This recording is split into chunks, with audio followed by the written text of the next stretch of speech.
Viewers welcome back in our program. जी राउत साहब साडे कोल अगला YouTube ਕਮੈਂਟ ਆਇਆ ਹੈ TV84 ਦੇ ਸਮਰਥਕਾਂ ਵਾਲੀ ਵੀਡੀਓ ਤੇ। ਤੁਸੀਂ ਕਮੈਂਟ ਤੇ ਜਾਣ ਤੋਂ ਪਹਿਲਾਂ ਜਿਹੜੀ ਮੈਂ ਇੱਕ ਸੂਚਨਾ ਦੇਣੀ ਭੁੱਲ ਗਿਆ ਸ਼ੁਰੂ ਚ ਜੀ। ਕੱਲ ਗੁਰਦੁਆਰਾ ਸਾਹਿਬ ਜਿਹੜਾ ਫਲੈਸ਼ਿੰਗ ਵੀ ਵੱਜਦਾ ਹੈ 222 ਵੀ ਕਹਿੰਦੇ ਨੇ ਜੀ, ਉਹਨਾਂ ਵੱਲੋਂ ਗੁਰੂ ਅਰਜਨ ਸਾਹਿਬ ਦੀ ਸ਼ਹੀਦੀ ਯਾਦ ਔਰ ਘੱਲੂਘਾਰਾ ਦਿਵਸ ਨੂੰ ਸਮਰਪਿਤ ਖਾਸ ਨਗਰ ਕੀਰਤਨ ਜੀ ਜਿਹੜਾ ਉਹ ਕੱਢਿਆ ਜਾ ਰਿਹਾ, ਜਿਹਦੇ ਚ ਅਸੀਂ ਤਾਂ ਪਾਰਟਿਸਿਪੇਸ਼ਨ ਕਰਾਂਗੇ ਪਰ ਸਾਡੀ ਸਮੁੱਚੀ ਟੀਮ TV84 ਦੀ ਇਸ ਨਗਰ ਕੀਰਤਨ ਨੂੰ ਲਾਈਵ ਕਵਰ ਕਰੇਗੀ ਜੀ।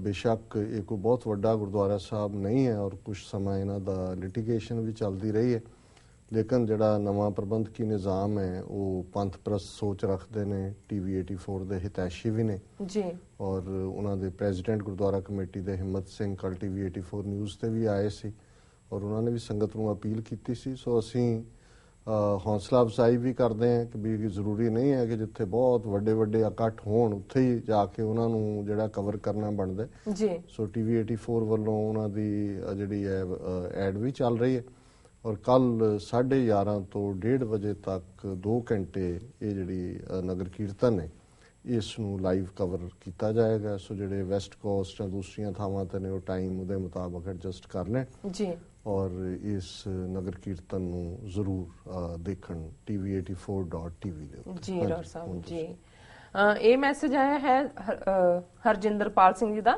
ਇਹ ਲਿਖਦੇ ਹਨ, ਆਪ ਜੀ ਨੂੰ ਅਤੇ TV84 ਦੇਖਣ ਵਾਲੇ ਦਰਸ਼ਕਾਂ ਨੂੰ ਵਾਹਿਗੁਰੂ ਜੀ ਕਾ ਖਾਲਸਾ ਵਾਹਿਗੁਰੂ ਜੀ ਕੀ ਫਤਿਹ। ਮੈਂ ਵੀ ਪਿਛਲੇ ਹਫਤੇ TV84 ਦੀ ਵਿੱਤੀ ਮਦਦ ਕਰਨ ਵਾਲਾ ਪ੍ਰੋਗਰਾਮ ਦੇਖਿਆ ਸੀ। ਗੱਲ ਦਿਲ ਤੇ ਬਹੁਤ ਲੱਗੀ। ਮੈਂ ਹਰ ਰੋਜ਼ ਸੋਚਦਾ ਸੀ ਕਿ TV84 ਦੀ ਮਦਦ ਕਿਸ ਤਰ੍ਹਾਂ ਕਰਾਂ।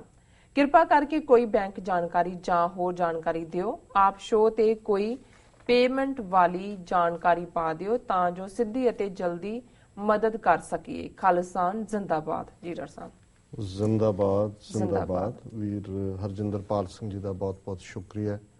ਉਹਨਾਂ ਨੇ ਸਾਨੂੰ UK ਤੋਂ ਨੇ ਹਾਂਜੀ UK ਤੋਂ ਸਾਨੂੰ ਲਿਖਿਆ ਔਰ ਸਾਨੂੰ ਇਸ ਗੱਲ ਦੀ ਖੁਸ਼ੀ ਹੈ ਕਿ ਸਾਡੀ ਜਿਹੜੀ SOS ਸੀ, ਵੈਸੇ ਸੱਚੋ ਸੱਚ ਦਾ ਬਰੀਫ ਵੀ SOS ਬਣਦਾ ਜੀ, ਪਰ ਜਿਨ੍ਹਾਂ ਜ਼ਮਾਨਿਆਂ 'ਚ ਜਹਾਜ਼ ਜਾਂ ਦੂਜੇ ਸਮੁੰਦਰ 'ਚ ਜਦੋਂ ਡੁੱਬਣ ਲੱਗਦੇ ਸੀ ਜਾਂ ਖਤਰੇ ਦਾ ਸਾਹਮਣਾ ਕਰਦੇ ਸੀ ਤਾਂ ਖਾਸ ਸਿਗਨਲ ਭੇਜਦੇ ਸੀ ਜਿਹਨੂੰ SOS ਕਿਹਾ ਜਾਂਦਾ ਸੀ। ਦਾ ਮਤਲਬ ਸੀ ਸੇਵ ਆਵਰ ਸੋਲਸ ਜੀ, ਕਿ ਅਸੀਂ ਖਤਰੇ 'ਚ ਬਚਾਓ। ਬਾਅਦ ਦੇ ਵਿੱਚ ਵੀ ਅੱਜ ਵੀ SOS ਸ਼ਬਦ ਜਿਹੜਾ ਹੈ ਉਹ ਐਮਰਜੈਂਸੀ ਦੇ ਲਈ ਇਸਤੇਮਾਲ ਹੁੰਦਾ ਬਹੁਤਾ। ਸੋ ਇੱਕ ਪਾਸੇ ਐਮਰਜੈਂਸੀ ਵੀ SOS ਹੁੰਦੀ ਹੈ ਤਾਂ ਸੱਚੋ ਸੱਚ ਵੀ ਹੁੰਦਾ ਹੈ, ਕਿਉਂਕਿ ਸੱਚੋ ਸੱਚ ਤੇ ਤੁਰਨ ਵਾਲੇ ਹਮੇਸ਼ਾ ਹੀ SOS ਵਾਲੇ ਕੈਟਾਗਰੀ 'ਚ ਹੀ ਰਹਿਣਗੇ ਕਿਉਂਕਿ ਉਹਨਾਂ ਦਾ ਰਾਹ ਸੌਖਾ ਨਹੀਂ ਹੁੰਦਾ। ਜਿਵੇਂ ਹੁਣੇ ਅਮਰੀਕ ਸਿੰਘ ਹੋਰਾਂ ਨੇ ਬਹਿਰੀਨ ਤੋਂ ਲਿਖਿਆ ਸੀ ਕਿ ਕੰਡਿਆਲਾ ਰਸਤਾ ਹੈ ਔਰ ਫਿਰ ਜਿਨ੍ਹਾਂ ਹਾਲਾਤਾਂ 'ਚ ਅਸੀਂ ਇੱਥੇ ਆਪਰੇਟ ਕਰ ਰਹੇ, ਜਦੋਂ ਤੁਸੀਂ ਕੋਈ ਮੰਤਰੀ ਜੰਤਰੀ ਤੰਤਰੀ ਮੰਤਰਕ ਜਾਂਤਰਕ ਤਾਂਤਰਕ ਦੀ ਐਡ ਨਹੀਂ ਦੇਣੀ, ਕੋਈ ਹੋਰ ਕਮਰਸ਼ੀਅਲ ਵੱਲ ਅਸੀਂ ਝੁਕਾਅ ਨਹੀਂ ਰੱਖਦੇ ਔਰ ਅਸੀਂ ਇਹਨੂੰ ਕਮਰਸ਼ੀਅਲ ਬੇਸਡ ਬਣਾਉਣਾ ਵੀ ਨਹੀਂ ਚਾਹੁੰਦੇ। ਬੇਸ਼ੱਕ ਧਾਰਮਿਕ ਨਗਰ ਕੀਰਤਨ ਜਾਂ ਧਾਰਮਿਕ ਪ੍ਰੋਗਰਾਮ ਅਸੀਂ ਚਾਹੁੰਦੇ ਹਾਂ ਜਾਂ ਆਉਣ ਵਾਲੇ ਪੀਰੀਅਡ 'ਚ ਕੋਈ ਹੋਰ ਵੀ ਚਾਹਾਂਗੇ ਥੋੜਾ ਬਹੁਤ ਕਮਰਸ਼ੀਅਲ, ਲੇਕਿਨ ਸਾਡਾ ਇਹ ਯਤਨ ਹੈ ਕਿ ਵੀ ਜੇ ਸਾਡੇ ਕੋਲ ਇੰਨੇ ਕੁ ਸਾਧਨ ਹੋਣ, ਕਿਉਂਕਿ ਜਦੋਂ ਤੁਸੀਂ ਆਰਥਿਕ ਪੱਖ ਤੋਂ ਇਹ ਠੀਕ ਹੈ ਤੁਸੀਂ 4 ਧਨਾੜ ਬੰਦੇ ਲੱਭ ਸਕਦੇ ਹੋ ਇੱਥੇ, ਉਹ ਕਹਿਣਗੇ ਜੀ ਅਸੀਂ ਇਨਵੈਸਟ ਕਰਦੇ ਹਾਂ ਜੀ ਲੱਖ ਲੱਖ ਡਾਲਰ ਜੀ, ਫਿਰ ਜਿਸ ਬੇਖੌਫ ਤੌਰ ਤਰੀਕੇ ਦੇ ਨਾਲ ਅਸੀਂ ਗੱਲ ਕਰਦੇ ਹਾਂ ਉਹਦੇ ਕਾਬਲ ਨਹੀਂ ਰੰਗ। ਫਿਰ ਉਹ ਜਿਹੜੇ ਇਨਵੈਸਟ ਕਰਨ ਵਾਲੇ ਨੇ ਉਹ ਪੈਸੇ ਗਿਣਨਗੇ ਕਿ ਇੰਨੇ ਲਾ ਕੇ ਉਹ ਚੋਂ ਨਿਕਲਣਗੇ ਕਿੰਨੇ, ਜਿਵੇਂ ਹਰ ਪੂੰਜੀਪਤੀ ਸੋਚਦਾ ਜੀ।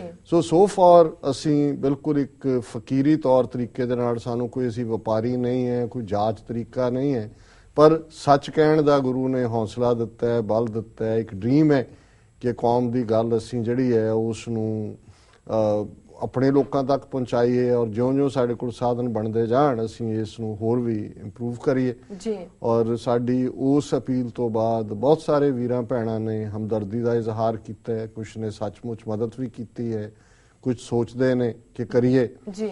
ਸੋ ਇਹਨਾਂ ਨੇ ਵੀਰ ਹਰਜਿੰਦਰਪਾਲ ਸਿੰਘ ਉਹਨਾਂ ਨੇ ਜਿਸ 'ਚ ਪੁੱਛਿਆ ਕਿ ਵੀ ਕਿਵੇਂ ਆ, ਉਹਨਾਂ ਦੇ ਥੱਲੇ ਵੀਰ ਅਮਰ ਧਨੋਆ ਨੇ, ਅਮਨ ਧਨੋਆ ਜਿਹੜੇ ਸਾਡੇ ਰੈਗੂਲਰ ਵਿਊਅਰ ਨੇ, ਉਹਨਾਂ ਨੇ ਉਹਦਾ ਜਵਾਬ ਵੀ ਉਹਨਾਂ ਨੂੰ ਦਿੱਤਾ ਹੈ ਕਿ ਭਾਈ ਪੇਪਾਲ, ਸੋ ਪੇਪਾਲ ਅਕਾਊਂਟ ਸਾਡਾ ਹੈ। ਬਾਕੀ ਜਿਹੜਾ ਬੈਂਕਾਂ ਬੁੰਕਾਂ ਦਾ ਹਰ ਦੇਸ਼ ਦੇ ਵਿੱਚ ਆਪੋ ਆਪਣਾ ਸਿਸਟਮ ਹੈ। ਪੇਪਾਲ ਇੱਕ ਸਾਰੇ ਪਾਸੇ ਦਾ ਨੈਟਵਰਕ ਹੈ, ਉਹਦੇ 'ਚ ਤੁਸੀਂ ਕਿਤੇ ਬੈਠੇ ਹੋ ਵੀ ਜਿਹੜਾ ਉਸ ਨੂੰ ਜਦੋਂ ਤੁਸੀਂ TV84.tv ਹੋਮ ਪੇਜ ਤੇ ਜਾਓਗੇ ਵੈਬਸਾਈਟ ਤੇ ਤੇ ਤੁਹਾਨੂੰ ਉਹ ਸਾਰਾ ਸਟੈਪ ਬਾਈ ਸਟੈਪ ਆ ਜਾਂਦਾ ਹੈ।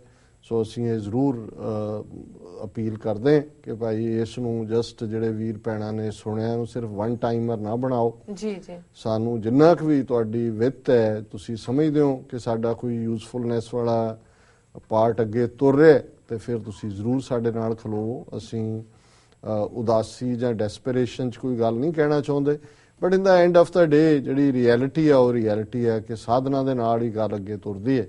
ਸੋ ਇਹਨਾਂ ਦਾ ਵੀਰ ਹਰਜਿੰਦਰਪਾਲ ਸਿੰਘ ਜੀ ਦਾ ਬਹੁਤ ਬਹੁਤ ਸ਼ੁਕਰੀਆ ਕਿ ਉਹਨਾਂ ਨੇ ਪੂਰਾ ਫਿਕਰ ਦਿਖਾਇਆ ਔਰ ਉਹ ਪੇਪਾਲ ਰਾਹੀਂ ਜਿਹੜਾ ਆਪਣੀ ਮਦਦ ਹੈ ਉਹ ਭੇਜ ਸਕਦੇ ਨੇ। ਜੀ ਰੋਸਾ ਨਾਲ ਲੈਣੇ ਬ੍ਰੇਕ।